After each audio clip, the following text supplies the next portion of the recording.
Hello! And welcome back to our family service. And this week's theme is... Esther. Now, Great. who was Esther? Well, as you know, Reverend Mark, because I told you last week, Esther is one of my favourite all-time Bible characters. You did! I remember now. Now, Esther is really important because she and some more of God's people were living in a foreign country and she saved all of their lives. That's quite amazing. It is. That is amazing. But what's even more amazing is that she risked her own life in order to save everyone else's. She was going to give up her life or put her life at risk to save all the other people. Exactly. That is quite amazing. Isn't it just? Shall we have a video that explains that a bit more? Yeah, let's watch the story of Esther. A story of Esther. Do you know, I know someone who's called Esther. Do you? Yeah, I do. Are they at school? I believe they might be. Interesting. So the story of Esther. We'll watch it here and you watch it there.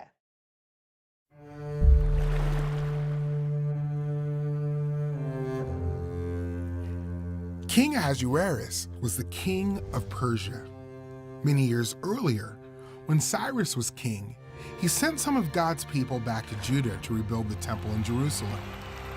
Some of God's people stayed in Persia. God's people were called Jews because they were from Judah. The king of Persia chose Esther to be his queen. Esther didn't tell the king that she was a Jew. One day, Mordecai heard that Haman, an important leader who worked for the king, was planning to kill all the Jews. Mordecai was upset. He was a Jew. He didn't want all the people he loved to be killed. Mordecai and all the Jews cried. Esther didn't know what was wrong. She sent a messenger to ask Mordecai why all the Jews were upset. Mordecai told Esther about Haman's evil plan. "You have to do something," Mordecai said. "Ask the king to stop Haman. Ask him to save the Jewish people." Esther sent a message back to Mordecai. "No one can approach the king unless the king calls for that person first," Esther said. "The punishment is death. Unless the king holds out his scepter, then you may live." "You're a Jew," Mordecai said. "If you don't stop Haman, he will kill you too. Maybe this is why you are the queen. Maybe God put Esther in the palace to save her people." Esther asked Mordecai and the Jews to fast for 3 days. Then Esther would go to the king, even if it meant she might die. On the 3rd day, Esther went to the king. He saw Esther and held out his golden scepter. "What is it, Queen Esther?" the king asked. "What do you want to ask me? I'll give you anything, up to half of my kingdom." Esther said, "Would you and Haman come to a feast today?" So Haman and the king went to Esther's feast. After eating, the king said, "What do you want, Queen Esther? I'll give you anything, up to half of my kingdom." "Come to my feast tomorrow," Esther said. The king agreed. The next day, Haman and the king went to Esther's feast. After eating, the king said, "What do you want, Queen Esther? I'll give you anything, up to half my kingdom." Esther spoke up. "There is a plan to kill me and my people." The king replied, "Who is responsible for this plan?" "This evil enemy, Haman," Esther said. The king was angry. He punished Haman and made a law to keep the Jewish people safe from their enemies. I love a throne. Do you? I do. Ooh. And these are a bit like thrones. They are, they? aren't they? They're very stately, very sort of, you see kings and queens sitting in here and princes and Exactly. princesses. I feel like I have to sit up very straight in this chair. I could see this in Frozen. Oh, yeah, that's a good point. But it would be icy blue, wouldn't it? It would, yes. Yeah. So Esther and her husband, King Ahasuerus, probably had thrones too, didn't they? They did. And what's her husband's name? Ahasuerus. Wow. Yes, that's a long name, isn't it? It's a little bit of a, Yes. it's a long name. Yes, they would have thrones, I believe, yes. Okay. But in those days, in Persia, which was the foreign country that Esther lived in, Yes. men and women didn't have their thrones together.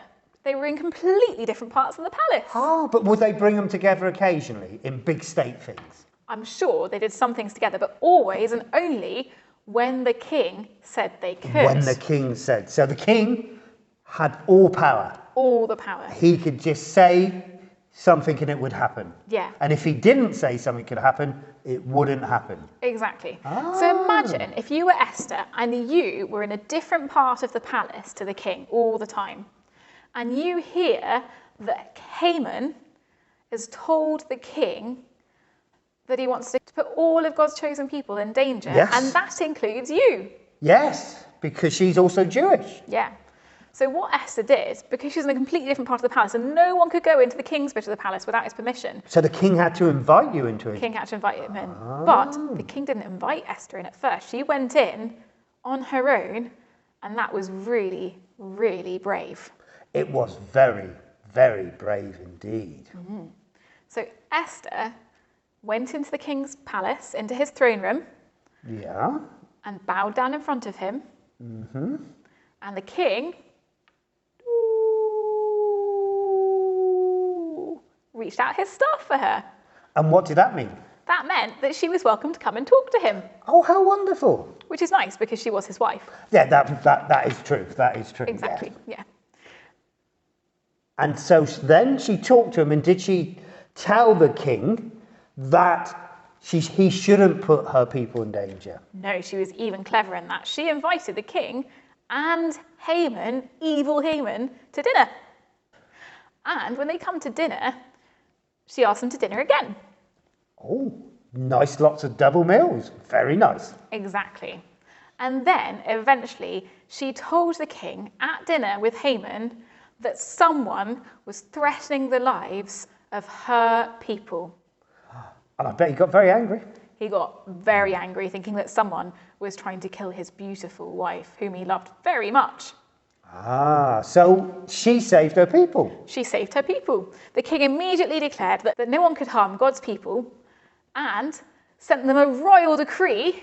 And no one could harm anybody who was Jewish in Persia. Exactly. Oh, how wonderful. So they were all saved. They were saved. Isn't that a brilliant story? Do you know what I think we need now? What? A song. A song? A song. We don't sing songs. I believe we always sing a song at family services.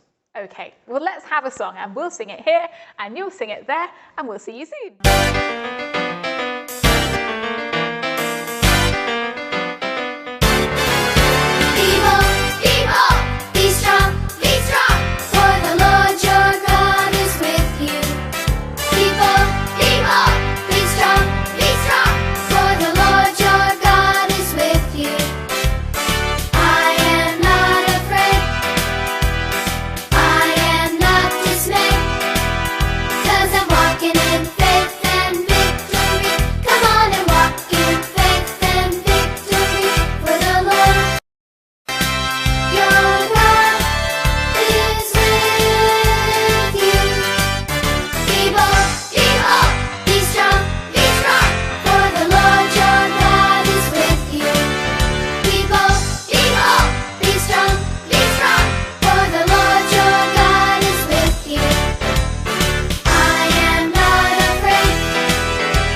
You know what's quite funny?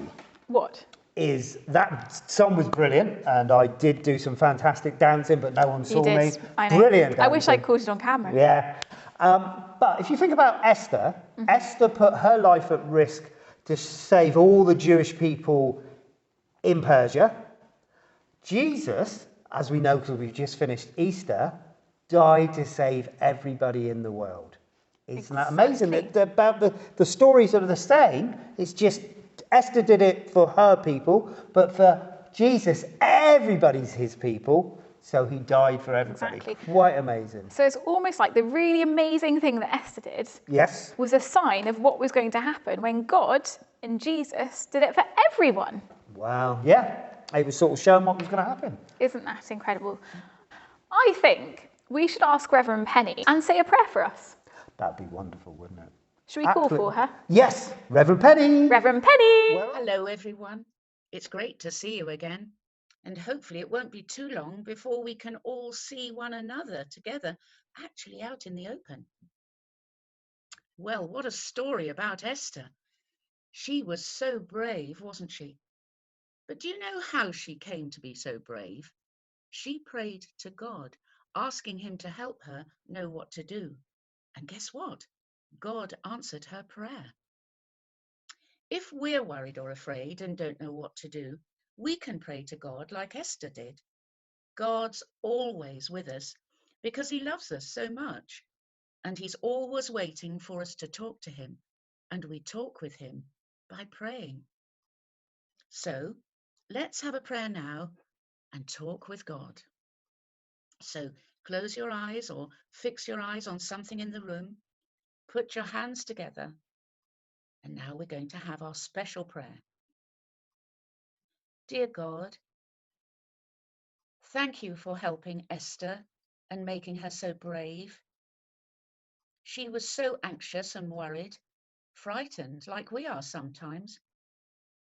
When we're frightened or worried, we need to remember that we can always speak with you because you're always with us. So help us, God, when we are next feeling wobbly, uncertain, or worried. Help us to be brave and always to do what is right. We thank you very much for Esther, for what she did for her Jewish people and the fact that they were saved. And we thank you that you loved her and you love us, every one of us, so much. Amen. Amen! Thank you so much, Reverend Penny, for that amazing prayer. It was very good. Now we're coming to the end of our video today. Things are slightly changing. We're not going to have a pre-recorded family service every week. We're going to have it once a month on the third Sunday in the month. Same time, 10:30.